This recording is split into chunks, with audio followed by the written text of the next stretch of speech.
Di conmigo fuerte, familia, el poder de la oración. ¿Alguien puede afirmar esta línea? ¿Alguien puede afirmar esta verdad? Porque es una verdad. Sí, a ver, levanta tu mano si puedes constatar que la oración a Dios cambia las cosas. ¿Verdad que sí? Bueno, pues el día de hoy, en este marco que estamos hablando de la oración y de lo importante, te sigo animando. Si tú no has tenido la oportunidad de ayunar, ¿por qué no ayunar un día de estos? ¿Sí? Una de las cosas, rápido te comento antes de entrar al tema, que Dios me mostró en estos días de ayuno que estuve, es que no solo tengo que ayunar al inicio de año, algo que me hizo puntualmente, esto es personal y te lo quiero compartir, me hizo ver que tengo que ayunar más veces durante todo el año, porque es una disciplina que a veces no, si te perdiste la sesión de la semana pasada, ahí está en el canal de videos, te va a bendecir de lo que es el ayuno. Bueno, ahora sí, familia, quiero ir directamente al tema porque hay mucho que ver. Hoy vamos a ver, no solo de esta forma, una verdad aislada, lo que hoy vamos a abordar es una demostración del poder de la oración. Dudé en ponerle este título porque más se asemeja, y ahorita que estamos en la serie hablando de lo que es la iglesia, yo podría también titular este mensaje, el poder en una iglesia que ora. ¿Sí? Y eso es lo que hoy vamos a ver, y quiero comenzar resaltando un texto. Ahorita lo vamos a ver de introducción, pero en la conclusión te vas a dar cuenta que este texto vuelve a aparecer, pero no aparece citado desde donde originalmente se escribió, que es Salmo capítulo 34. Quiero que lo percibas, porque al final, vuelvo a repetir, lo vamos a ver citado en el Nuevo Testamento. ¿Pero por qué citado? Con un personaje que fue una realidad esto. ¿Sale?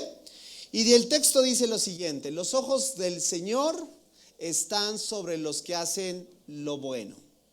Sus oídos, ¿los oídos de quién? De Dios. Y mira, aquí podemos percibir lo que llamamos antropomorfismos, no porque Dios tenga unos ojotes o unos ojos humanos, Dios es espíritu. Pero ¿qué nos quiere decir el salmista? Que Dios nos percibe, ¿cierto?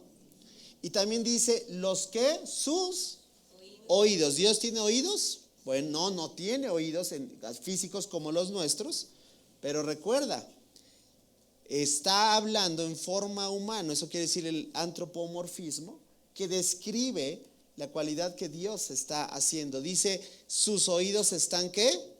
Abiertos a sus gritos de auxilio. Ve qué verdad. O sea, Dios, este principio lo vamos a ver ahorita en el pasaje que vamos a abordar. Y hay un contraste, me encanta cómo hay un contraste, porque podemos quedarnos con el verso 15, pero hay que también percibir el verso siguiente. Verso 16 dice, pero, ahí está el contraste. Pero, también el Señor que dice, aparta su rostro de los que hacen lo malo y borrará todo recuerdo de ellos de la faz. Qué tremendo, ¿verdad? O sea, ¿qué está diciendo el salmista? Dios escucha ¿a quién? A los que están, digamos, en su voluntad, a sus hijos, ¿cierto o no? ¿Un hijo de Dios hace la voluntad de Dios? Bueno, eso es lo que se espera, ¿verdad? Pero también nota esto, aquellos que se burlan de Dios, aquellos que no toman en cuenta a Dios, aquellos que hacen lo malo, Dios, ¿qué dice? Aparta su rostro. Este principio lo vamos a ver en un pasaje, y yo quisiera que me acompañaras abriendo tu Biblia en el libro de Hechos de los Apóstoles. Si traes tu Biblia en tu dispositivo también la puedes encender, y si no, también aquí en pantallas nos puedes seguir. Libro de Hechos es el libro por excelencia que nos muestra los parámetros que la iglesia debe de tomar en cuenta. Es decir, la iglesia surgió con estos principios. Yo te pregunto, ¿la iglesia tendría que medirse bajo estos principios el día de hoy? ¿Sí o no? Yo creo que sí. Si tú y yo estamos como iglesia dirigiéndonos a otro rumbo, dirección, que no lo vemos aquí, pues te digo algo, creo que estamos por mal camino. Pero si nos tratamos de ajustar a lo que vemos que la iglesia en sus orígenes inició haciendo en su vida práctica, pues creo que eso nos va a ayudar también a darnos cuenta de que si hay algo que nos falta, si hay algo que tenemos que añadir, que a la iglesia realizaba, ahí está el parámetro para nosotros también medirnos. Entonces vamos a abordar este capítulo porque al final quiero terminar orando. Estamos hablando del poder de la oración. ¿Cómo tendríamos que terminar esta sesión? Orando, ¿verdad? Claro que sí, lo vamos a hacer. Pero entonces vamos a entrar en tema y ya que estás ahí, vamos a empezar a leer esta narrativa que es muy interesante. Prácticamente nos vamos a aventar todo el capítulo porque voy a darte 3 principios que surgen de este pasaje, 3 principios que van a constatar el Salmo 34, ¿sí? Y que vamos a darnos cuenta que al día de hoy estos principios también operan y funcionan para cada uno de nosotros que deseamos ver el poder de Dios por medio de la oración, ¿de acuerdo? Entonces comenzamos a percibirlo. Atención ahí en tu Biblia o aquí en pantallas. La historia comienza de la siguiente forma, versículo 1. En ese tiempo, por ese tiempo, dice, el rey Herodes Agripa. El rey de Herodes Agripa, dice el verso 1, comenzó a perseguir a algunos creyentes. ¿De dónde? De la iglesia. Y creo que es una historia que ya comienza, como dices, pues con buenas o malas noticias. Pues malas. La iglesia puede ser perseguida, pero ¿no se supone que Dios está con ella? Claro que sí, pero eso no exime que pasemos por tiempos de tribulación. Si alguien todavía piensa que la iglesia siempre va a estar sobre miel sobre hojuelas, se equivoca, porque mira, desde sus orígenes comenzó la persecución. Mira, hablar un poquito, ¿quién es este rey Herodes Agripa? Para ubicarnos y situarnos un poquito te va a ayudar a comprender. Herodes Agripa, que está, recuerda, el autor del libro de los Hechos es Lucas, un fiel de médico que fue discípulo, pero que tenía una peculiaridad, tenía una gran, vamos a decirlo así, narrativa, detalles precisos. El Evangelio de Lucas hasta el día de hoy es un documento súper fiable. Y Lucas dio detalles importantísimos que ahorita vamos a ir subrayando. Pero este rey que él pone es ni más ni menos que Herodes Agripa I. Y a lo mejor dice, oye, ¿y eso qué me sirve? Bueno, ni más ni menos que Herodes Agripa I era el nieto de Herodes el Grande, así se le conoció, Herodes el Grande. Ese fue el abuelo. Y dice, si quién Chihuahuas fue Herodes el Grande, ¿verdad? A mí qué me interesa. Bueno, vamos a precisarlo por lo que hizo. Pues Herodes el Grande fue el que ordenó el asesinato de los niños en Belén, ¿te acuerdas? Sí. En el cual el Señor Jesús tuvo que huir a Egipto, José y María, ¿te acuerdas? Bueno, ese ve qué abuelito tenía. Ahora, no solamente eso, ahora otro dato. Era sobrino, es decir, el tío de otro Herodes, Herodes Antipas. Y si a mí que Chihuahua me importa que Herodes era su tío, pues te voy a decir por lo que hizo. Y Herodes Antipas, ¿sabes quién fue? ¿Qué hizo Herodes Antipas? Fue el que ordenó decapitar a Juan el Bautista. ¡Ah, qué bella familia!, ¿verdad? ¿Qué quiero resaltar? Y ahora ahorita vas a ver lo que hizo. Está persiguiendo, pero si conoces la historia sabes lo que hizo también. Lo digo desde ahora. Una familia de asesinos. ¿O no?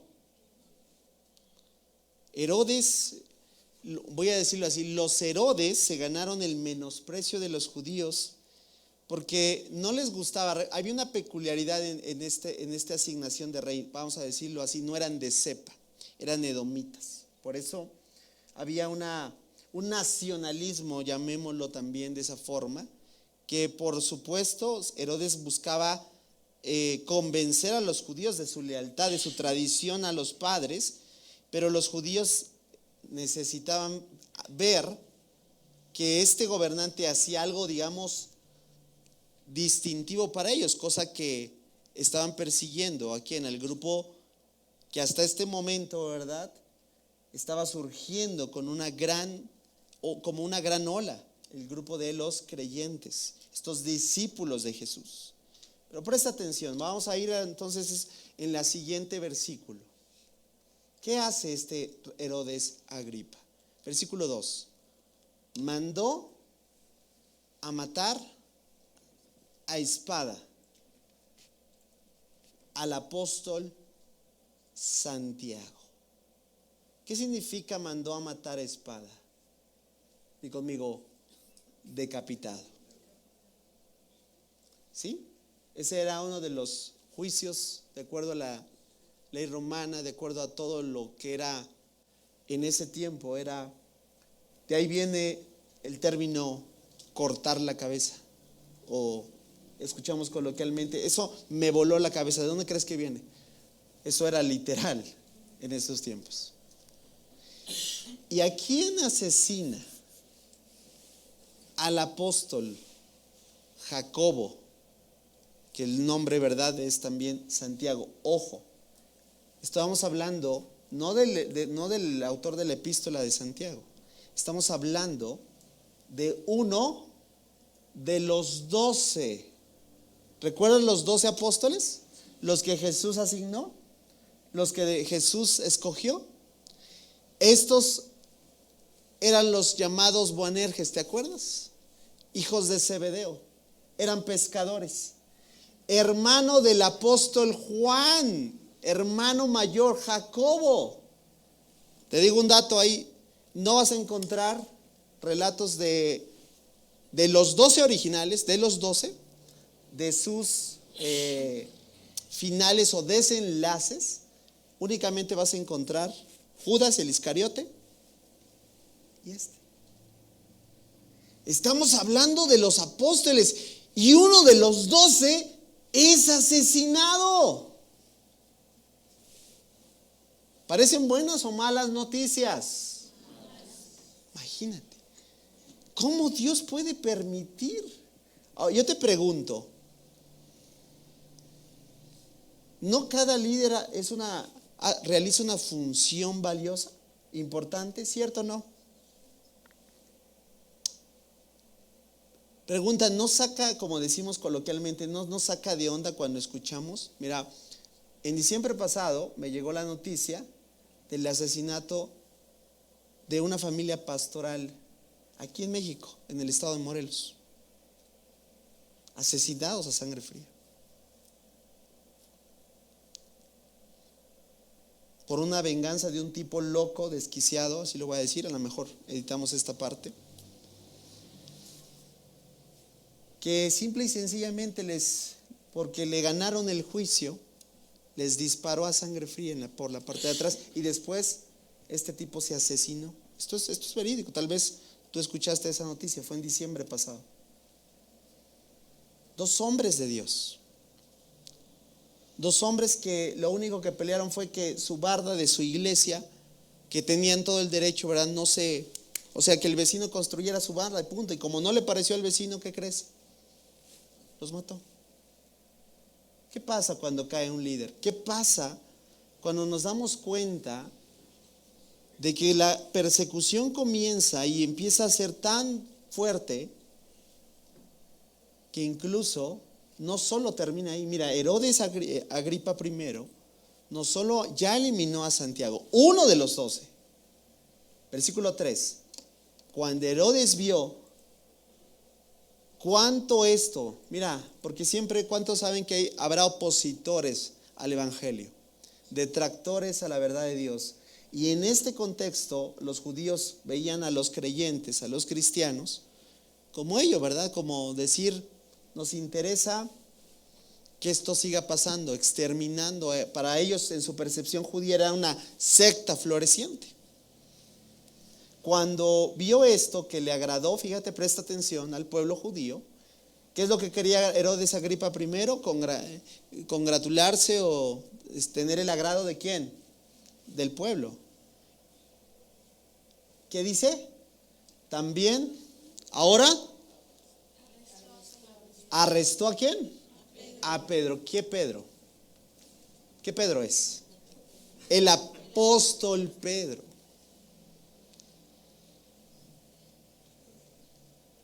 Ve nada más cómo esto va avanzando.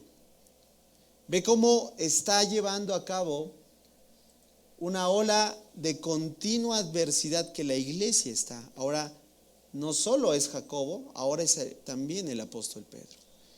Lo arresta. Pedro ya había estado encarcelado. No solamente una, dos, esta era la tercera vez por causa del evangelio que el apóstol Pedro entra en prisión. ¿Y cuál era el final de Pedro? Lo mismo que Jacobo, que Santiago.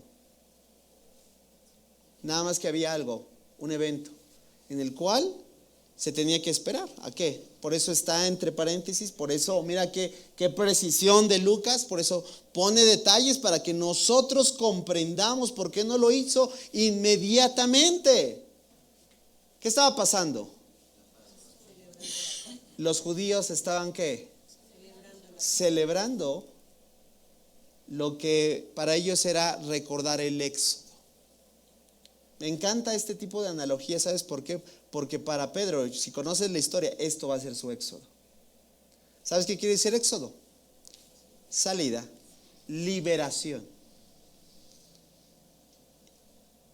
Y Pedro va a tener su propio éxodo. Y eso sucedió, dice, durante la celebración de los panes sin levadura o la celebración llamada de la Pascua. Versículo 4. Después lo metió en la cárcel. ¿Cuántas veces te dije? En esta ocasión ya está visitando la cárcel por tercera vez. Y lo puso bajo la vigilancia de 4 escuadrones. Cabe señalar, te pongo el dato histórico. Normalmente cada escuadrón de esta vigilancia estaba conformado por 4 personas, mínimo 4. Entonces que por lo menos, ¿cuántos soldados había? 4 por 4, 16. Pregunta, familia, hasta este momento, mira, ¿te anima esto? Ver cómo está la situación. Dice, a lo mejor se parece a la que yo estoy atravesando. Y algo, esto es real, sí es real. La iglesia puede enfrentar oposición, lo estamos viendo. Pueden incluso, ojo, porque aquí nos causa conflicto. Yo he ministrado corazones que dicen, pero ¿cómo Dios permitió? ¿Cómo Dios pudo? ¿Cómo Dios? Hechos 12. A que Dios haya probado es otra cosa. Pero vamos a encontrarnos muchas veces, familia, te lo dejo, que los designios de su soberana voluntad siguen siendo para nosotros un misterio. Pero hay algo muy importante que debemos de confiar, que Él hace las cosas perfectas. Ahorita lo vamos a ver. Tal vez en el 4 ya estamos trabados. En el 4 no entendemos, podemos hacer berrinche y decir, no, esto no es posible, no sé qué pasa, ¿verdad? Ya Jacob ha sido asesinado y ahora Pedro está en la cárcel. Está bajo 4 escuadrones, o sea, bien encadenado, bien escoltado, bien vigilado. Y tenía pensado Herodes llevar a Pedro a juicio público después de la Pascua. Ahora entiendes, termina la Pascua y ahora sí, mira, como para rematar, otro de estos discípulos, ¿verdad?, del Nazareno, originalmente así conocidos, o también conocidos como la secta del Nazareno, o también como los del Camino, iba a ser decapitado. ¿Qué nos trae aquí? Atención, primer principio. que nunca debes olvidar, familia, que debes estar bien presente en tu vida diaria. Dilo fuerte conmigo: Dios ve nuestras pruebas. Dilo fuerte, ahora lo vas a decir de forma personal: Dios ve mis pruebas. Y la gran noticia es que Dios no es indiferente. ¿Tú crees que Dios no estaba viendo la aflicción de la iglesia? ¿Tú crees que no le dolió en el corazón ver a uno de los que Él mismo asignó como discípulo de Él, como nombrado apóstol? ¿Tú crees que eso salió de los planes? Mira, estamos comenzando a percibir algo. Parece que en el inicio Herodes, el malo, vamos a decirlo, el villano de la película, de la trama, tiene el control y la iglesia está siendo apaleada. Si fuera una analogía del fútbol, le están dando una paliza, le están goleando. Y parece que el malo se va a salir con la suya. ¿Se parece también a tu historia? ¿Se parece también a lo que enfrentas el día de hoy? Parece que no ves, como dicen coloquialmente, la tuya. ¿Recuerdas el Salmo 34 con el que iniciamos? ¿Sí lo recuerdas? ¿Qué decía el salmista? Que los ojos ¿de quién? ¿Qué hacen los ojos de Dios? Están sobre sus justos. Yo pregunto, ¿sus ojos del Señor estaban sobre la iglesia? Sí. Familia, Dios no es indiferente. Dios ve lo que pasas, Dios conoce tu tribulación, Dios está percibiendo todo eso. Y Dios no está, no creas, de brazos cruzados. Mira, yo veo algo aquí. A veces nos podemos saltar esto, pero Jacobo y Juan, si tú te dejo la referencia, por el tiempo no tengo más, me gustaría desarrollarlo, pero Mateo 20, la mamá de estos dos le dice al Señor Jesús, ¿te acuerdas el famosísimo pasaje de coloca a mis hijos, ¿te acuerdas? Uno a la derecha y otro a tu izquierda, ¿te acuerdas? En el reino postrero, ¿te acuerdas? ¿Sí? ¿Sí te acuerdas? A ver, levanten la mano de los que saben de lo que estoy hablando. Los demás hay que leer la Biblia.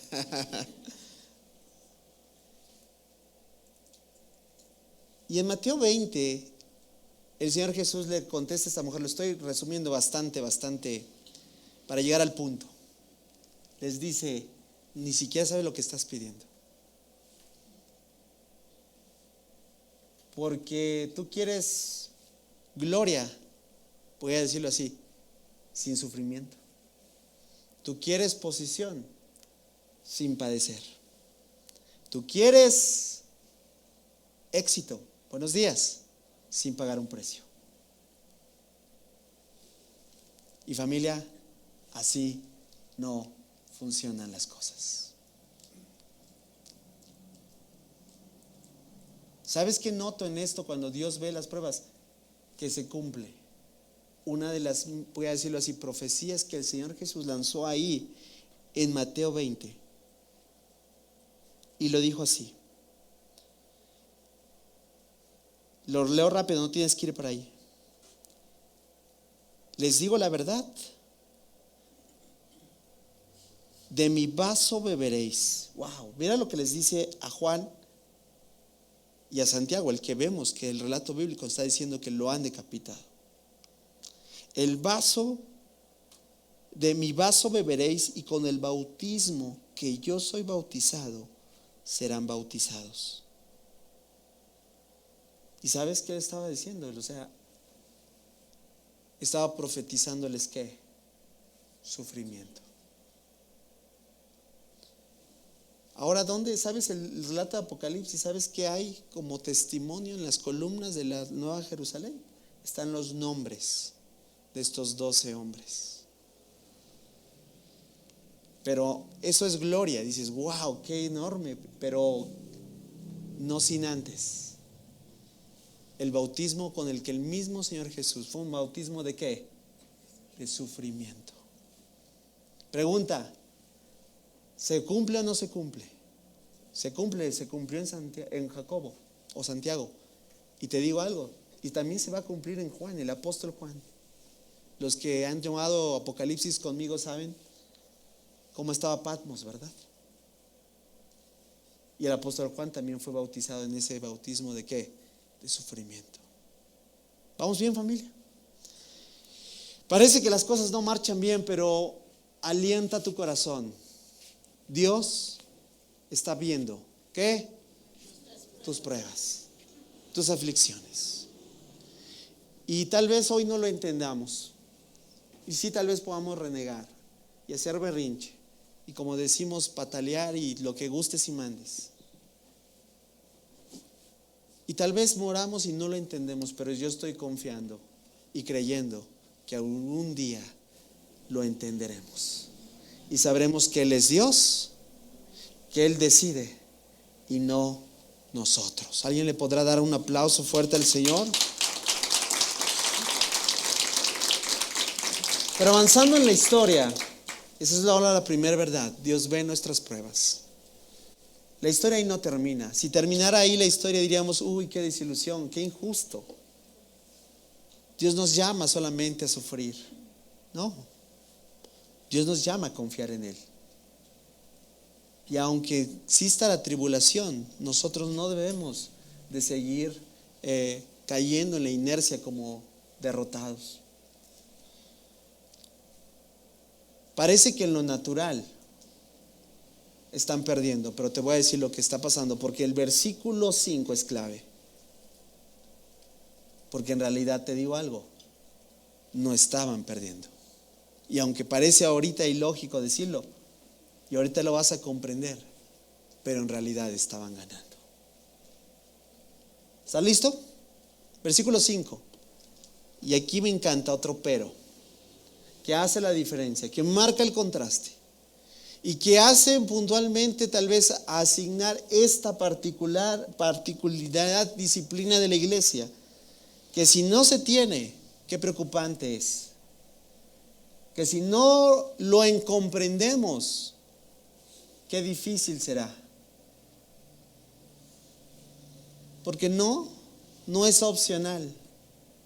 El ADN de la iglesia del Nuevo Testamento era una iglesia que oraba. Y familia, no vamos a quitar, al menos en esta casa, el dedo sobre el renglón como lo decimos. Si piensas que nos vamos a conformar de, pues solo vienen algunos, no.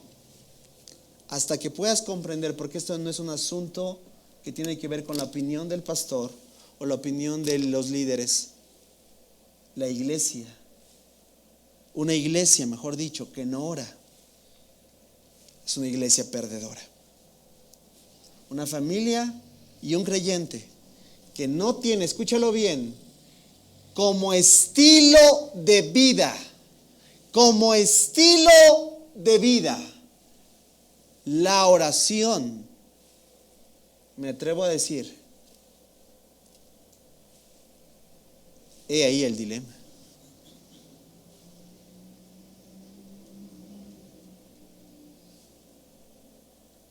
Realmente estás en problemas. Percibe lo que pasa con la iglesia. La iglesia yo creo que no estaba, ¿verdad?, pasiva. Definitivamente el relato bíblico no nos dice eso. Todo lo contrario. Nunca voy a olvidar una persona que estaba enfrentando en medio de una difícil situación y me recuerdo que me lo dijo, pero como si pensaba que estaba, dice, pues lo único que me queda es orar. Y le dije, bien dicho, no puedes hacer más. Y a veces pensamos que podemos hacer más, pero lo más importante y lo más trascendente a veces es lo que no hacemos. Y le dije, bien dicho, porque ni es tu batalla, ni tú lo vas a lograr. Es Dios quien pelea tu batalla. Y lo hace por medio de lo que la iglesia hizo. Versículo 5, pero mientras Pedro estaba en la cárcel, Lo vas a leer fuerte conmigo. 1, 2, 3. La iglesia oraba.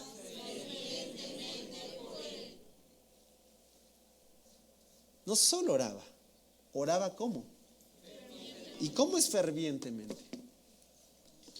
¿Tú crees que? Yo creo que la actitud habla mucho, ¿cierto o no? Si tú has venido a la oración, a creciendo en la oración el tiempo que tenemos, tú sabes que un servidor, mira, a veces traigo mucho vamos a decirlo, mi propia peculiaridad, ¿no? Lloro a veces y me emociono. Y ¿qué pasa cuando alguien se emociona? Pues se emociona. Y me emociono porque aquel que oro es poderoso. Recuerdo que hace tiempo alguien dijo por ahí, no grites. Bueno, no me dijo a mí, pero daba a entender, no grites, porque Dios no está sordo. Claro, yo sé que Dios no está sordo. Puedo levantar aquí mi oración, pero yo contesté, sí, claro, pero tampoco Dios padece de nervios.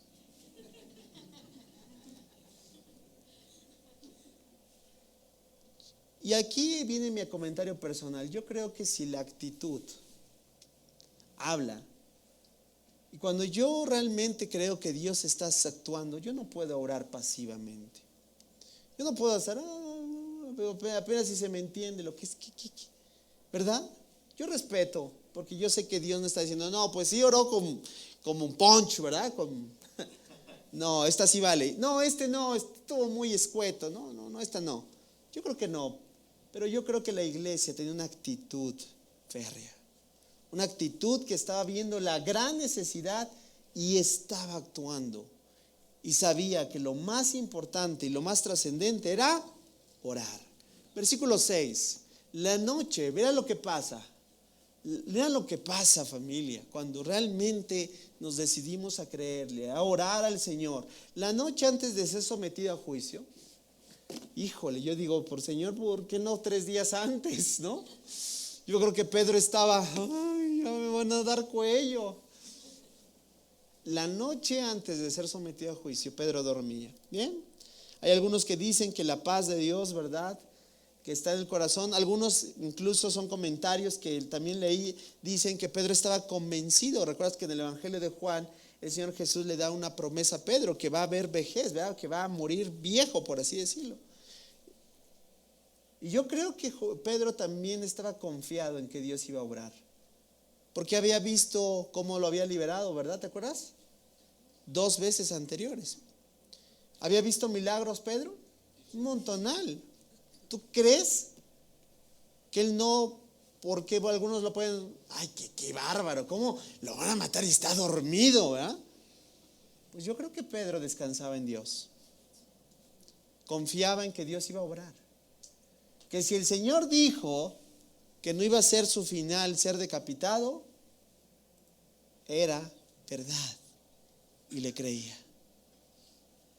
Pero ve lo que pasa, lo que empieza a movilizarse, lo que aún entre la manera física no se ve, pero cuántas veces nosotros debemos de no caer en la trampa de pensar de que estoy orando y nada está sucediendo.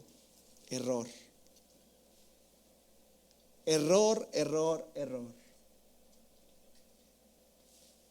Y aquí traigo alusión al libro de Daniel. ¿Te acuerdas de Daniel? Vamos a ver ahorita, vamos a decirlo en el entorno espiritual, un mover de ángeles. ¿Te acuerdas cuando Daniel empezó 21 días de ayuno y oración y viene Gabriel y le dice, bueno, Daniel, desde el primer día en que dispusiste de corazón a humillarte a Dios, fueron oídas. Wow. Y Daniel, ¿por qué te tardaste? Porque hubo un conflicto en lo espiritual. Y habla de un principado, es otro tema, Persia, bueno, hablemos después de eso, qué significa, pero ve lo que está pasando. Pedro dormía sujetado con 2 cadenas entre 2 soldados, otros hacían guardia junto a la puerta de la prisión. Versículo 7. De repente, una luz intensa iluminó la celda y un ángel del Señor, ve nada más, un enviado de Dios. Los ángeles son, de acuerdo al libro de Hebreos, ¿verdad? Ministros que están al servicio de los santos de Dios.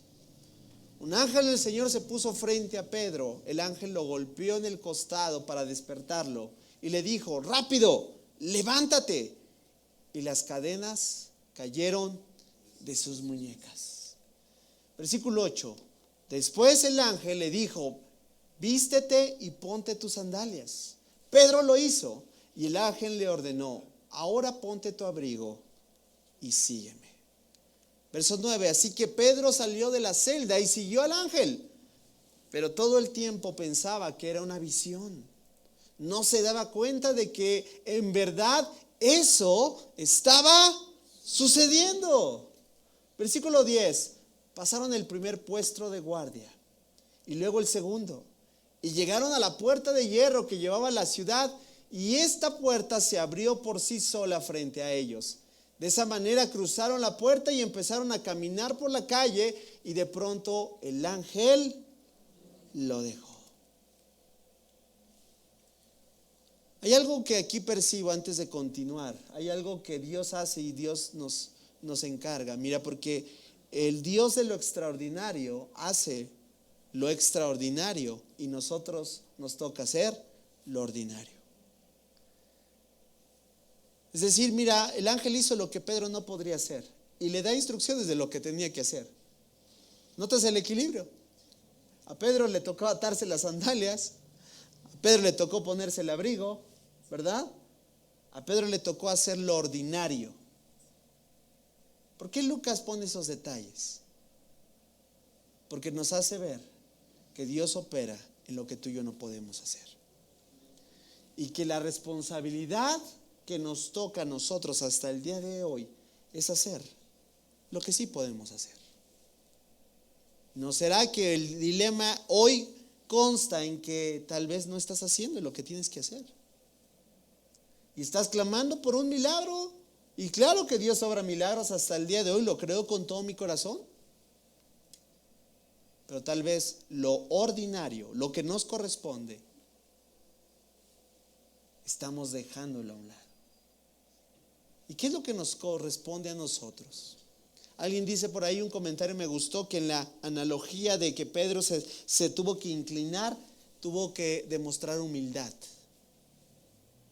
Eso es algo que a nosotros nos corresponde. Eso es algo que a nosotros nos compete. Eso es algo que tenemos que hacer día tras día. ¿Qué quiere decir esto de ordinario? A nosotros nos corresponde confiar en Dios. A nosotros nos corresponde ejercer fe. A nosotros nos corresponde estar bajo la autoridad de Dios, obedeciendo su palabra, estando y dejando a Dios que Él haga como lo está haciendo ahora. Porque tan pronto, escucha bien, el ángel terminó su asignación.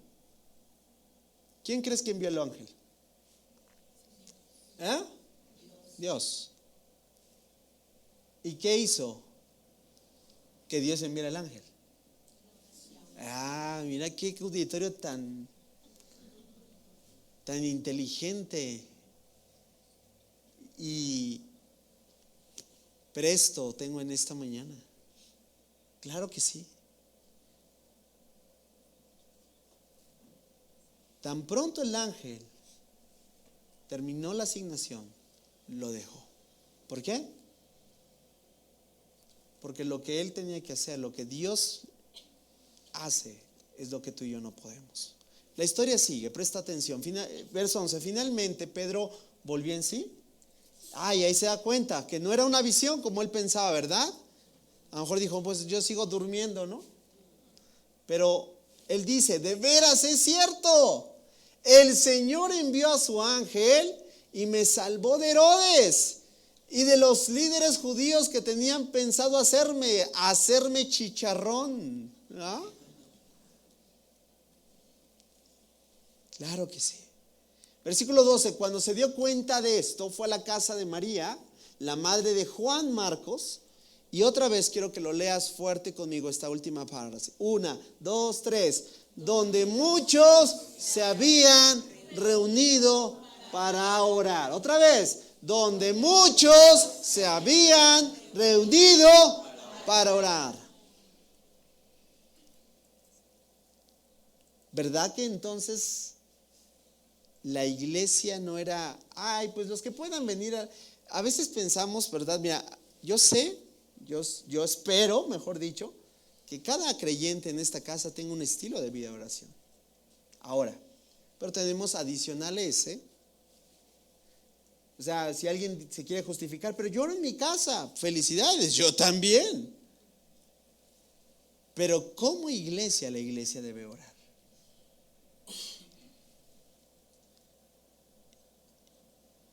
Y a veces pensamos que la invitación del tiempo que tenemos de creciendo en la oración, mira, esta iglesia surgió en la oración.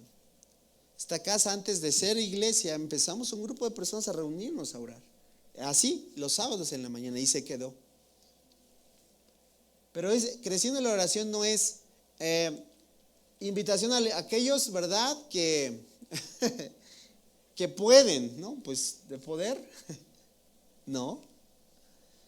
Es invitación para aquellos que, como bien dijo Moni, ¿verdad? El único día que tengo para levantarme tarde.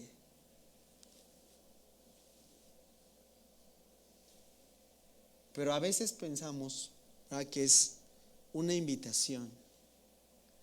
Y familia,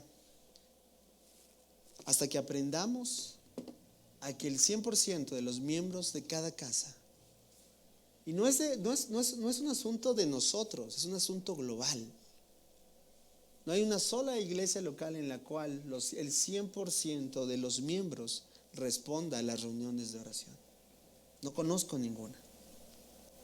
Ahora, ¿eso nos justifica? ¿Debería de ser el 100%?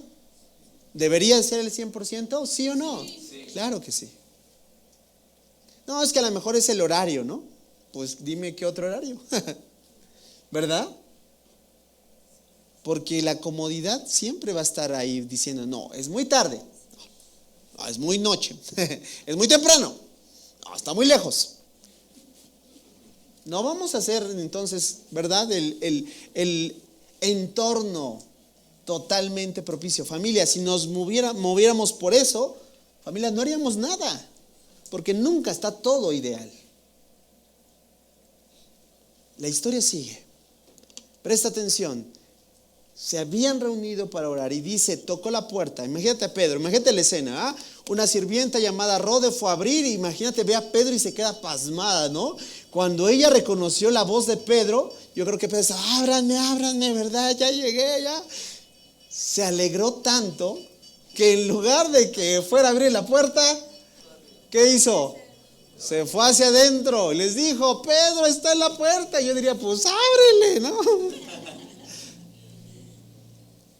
Versículo 15, le grita, ¿estás loca? Ya ven, no era solo mi apreciación. Le dijeron, como ella insistía, llegaron a la conclusión, debe ser su ángel. Después hablaremos, ¿verdad?, de esta creencia judía del primer siglo que se tenía. También es muy interesante este tema. Versículo 16, mientras tanto, Pedro seguía tocando. Cuando por fin abrieron la puerta y lo vieron, quedaron así, ¿no? Como las caricaturas. Se te cae la mandíbula. ¿Es en serio? Sí. ¿Por qué? Porque a quien oramos es un Dios poderoso. Es un Dios que puede hacer esto. Es un Dios que puede abrir las puertas de la cárcel. Es un Dios que puede romper los grilletes que esclavizan a las personas. Podríamos hablarlo de forma alegórica, ¿verdad? Claro que Dios sigue quitando grilletes de esclavitud en las personas.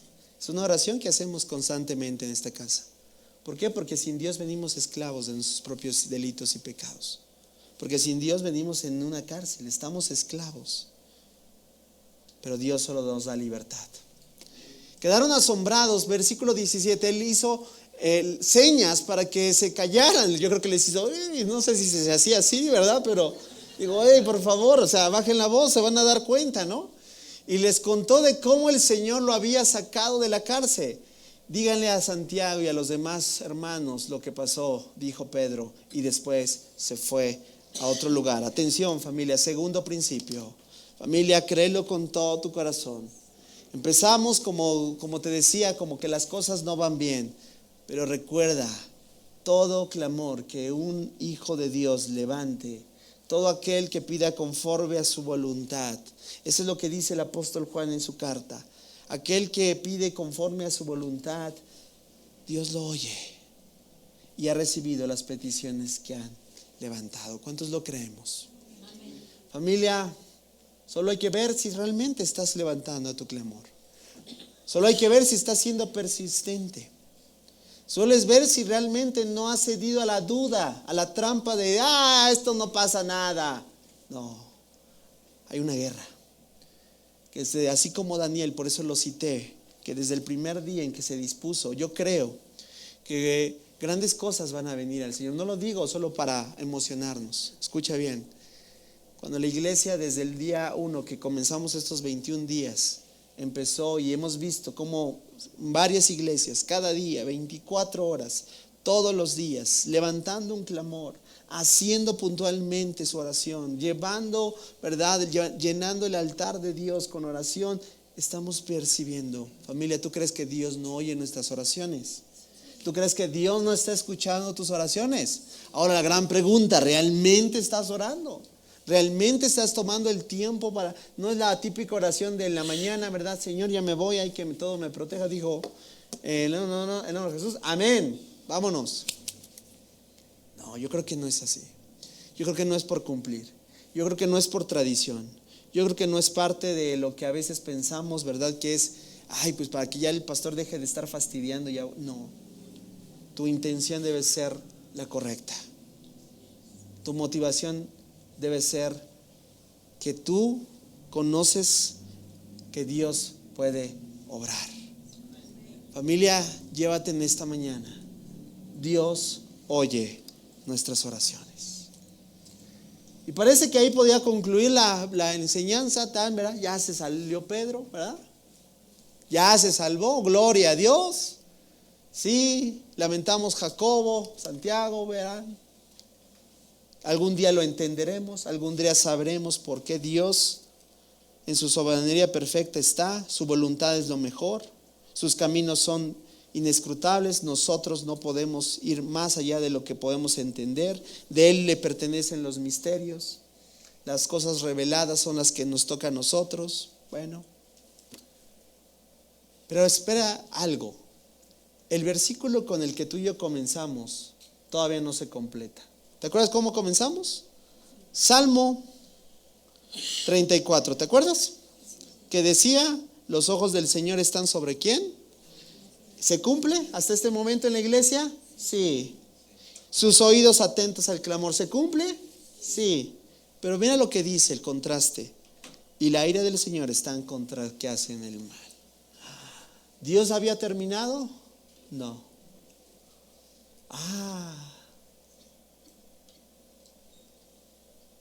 Yo sé que tal vez no tengamos personas como enemigos, pero sí hay muchos enemigos de Dios. ¿Verdad que sí? Hay muchas filosofías que son enemigos de Dios. Hay muchos sectores que hoy en día están promoviendo la enemistad con Dios. Levanto mi dispositivo, ¿sabes por qué? Porque esta plataforma habla de muchos constantemente pensamientos, ideologías que evidencian que odian a Dios. Y su palabra se cumple. Lo que el salmista habló realmente lo vamos a ver ahora, porque la historia sigue. Podemos decir, ya Dios obró la iglesia, Dios rescató a Pedro milagrosamente, me envió un ángel, más de 16 guardias fueron burlados. Bueno, pero hay un enemigo que no está contento. Y en la figura de Herodes Agripa I también vemos esa naturaleza, que quiere seguir destruyendo. Mira lo que la historia continúa, verso 18.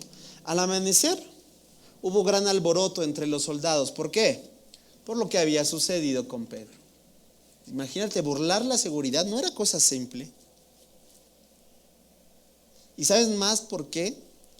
De acuerdo digamos, a los usos y costumbres de aquel tiempo, de acuerdo a la paz romana y de acuerdo a lo que tenía estrictamente estipulado, es que si un soldado, vamos a decirlo así, se le escapaba a algún prisionero, el soldado tenía que pagar ¿qué?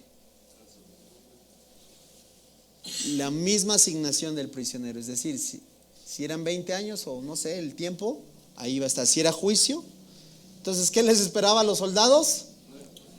¿Por qué? ¿Ahora entiendes por qué el gran alboroto? Versículo 19. Herodes Agripa ordenó que se hiciera una búsqueda exhaustiva para encontrar a Pedro. Como no pudieron encontrarlo, Herodes interrogó a los guardias y luego los condenó a muerte. Ahí está, ya ves. Después Herodes se fue a Judea para quedarse con Cesarea por un tiempo. Pero mira lo que pasa, porque aquí viene el clímax de nuestra historia y donde vamos a llegar. Ahora bien, Herodes estaba muy enojado con los habitantes de Tiro y de Sidón. Entonces ellos enviaron a una delegación para que hiciera las paces con él, porque sus ciudades dependían del país de Herodes para obtener alimento. Los delegados se ganaron el apoyo de Blasto y el asistente personal de Herodes. Versículo 21. Y así se les concedió una cita con Herodes. Cuando llegó el día, Herodes se puso sus vestiduras reales y se sentó en su trono y les dio un discurso. Verso 22. El pueblo le dio una gran ovación gritando: es la voz de un Dios, no la de un hombre.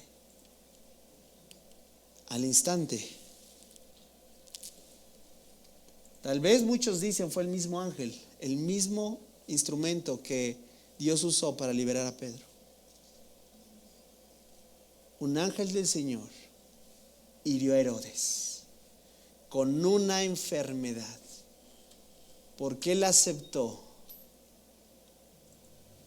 ¿qué? La adoración de la gente en lugar de darle la gloria a Dios. Ve el desenlace. Así, ¿cuál es el final de Herodes Agripa I? Murió carcomido por esa enfermedad que el ángel hirió. A la postre, murió carcomido por gusanos.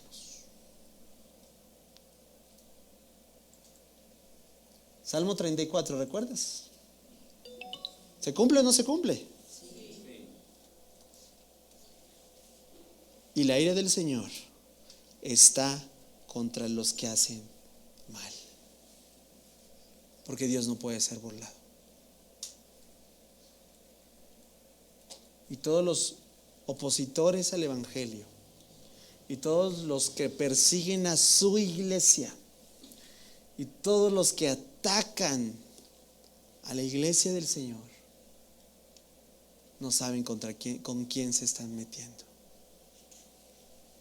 ¿Quién está contigo, familia?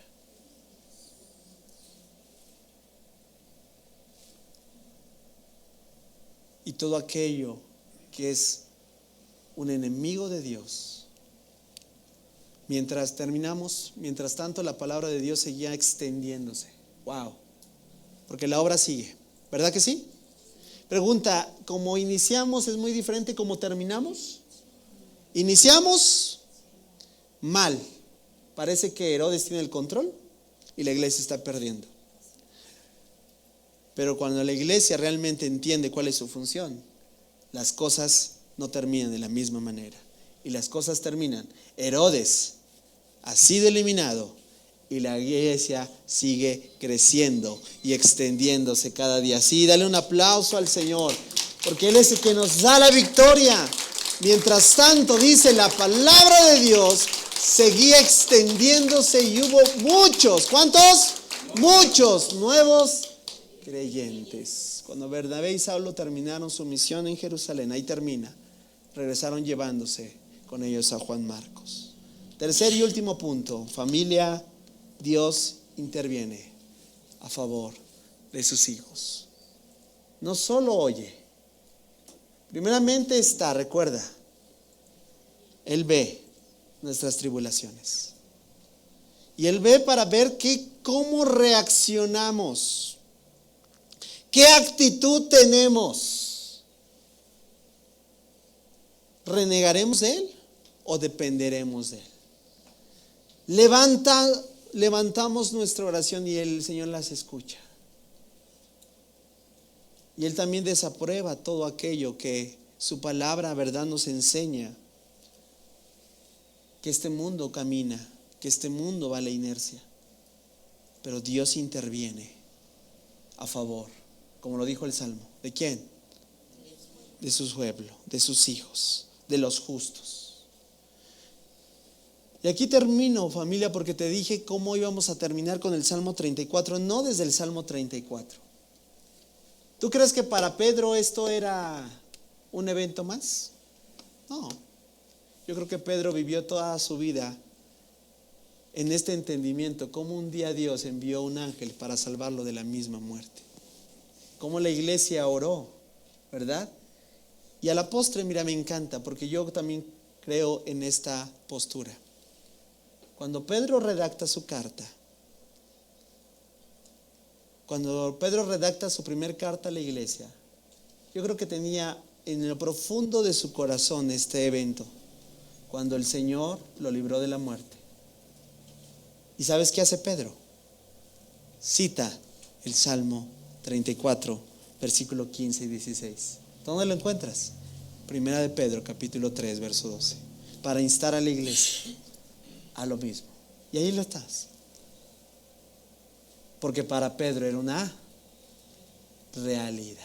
Y Pedro les escribe, citando el Salmo 34, los ojos del Señor están sobre los que hacen lo bueno, y sus oídos están abiertos a sus oraciones. Pero el Señor se aparta su rostro en los que hacen lo malo. Para Pedro era teórico. Para Pedro era teórico. Para Pedro una realidad. Eso que para Pedro fue una realidad, puedes también ser una realidad para ti. ¿Estás en la persecución?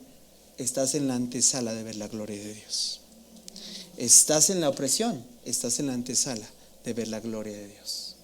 ¿Estás en la gran prisión? Atado.